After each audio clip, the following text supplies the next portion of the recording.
What has your child done that brought you to tears?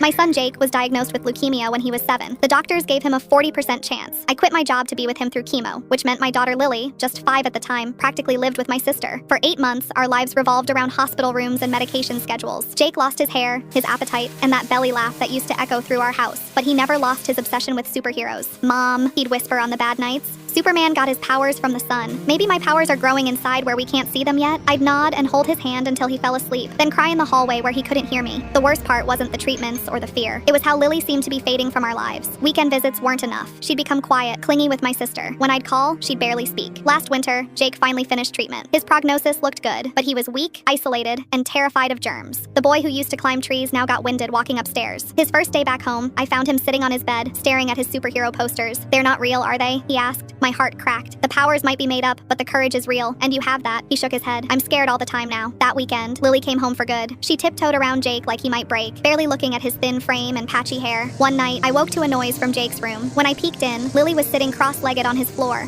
a flashlight under her chin, reading from a notebook. Chapter 3, How Jake the Brave Fought the Blood Monster, she whispered dramatically. Jake was leaning over his bed, completely captivated. The next morning, I found a stack of handmade books under Lily's bed, dozens of them, crudely stapled together, each titled The Real Adventures of Jake the Brave. She'd been writing them the entire time we were at the hospital. Each book detailed Jake's secret missions, fighting villains, named after his medications. In her stories, his hospital stays weren't treatments. They were superhero training. The hair loss, his body becoming aerodynamic for flying, the port in his chest, a power source like Iron Man's, his fatigue, energy being stored for his final battle. My 5-year-old had created an entire universe where her brother's suffering had purpose. Aunt Jenny helped me with the hard words, she explained. I was going to give them to Jake when he won, but he seemed sad about not being a superhero anymore. That afternoon, I found them in the backyard. Jake was wearing a cape made from an old pillowcase, while Lily directed him on how to pose. "You have to stand like this," she demonstrated, hands on hips. "Because you're Jake the Brave, and you already beat the blood monster." "But I don't feel brave," he admitted. She rolled her eyes. "That's why I wrote the books, dummy. So you remember? Last week was Jake's 1-year remission checkup. He insisted on wearing a Superman t-shirt under his regular clothes. As the doctor reviewed his blood work, Jake squeezed my hand so hard it hurt. "Everything looks perfect," the doctor finally said. In the car, Jake asked, "Can we stop at the store before going home?" He used his own money to buy a Wonder Woman action figure. When we got home, he wrapped it in newspaper and gave it to Lily. "Because you have powers too," he told her. "You can see the brave parts in people even when they can't." This morning, I found them asleep in Jake's bed, surrounded by Lily's books.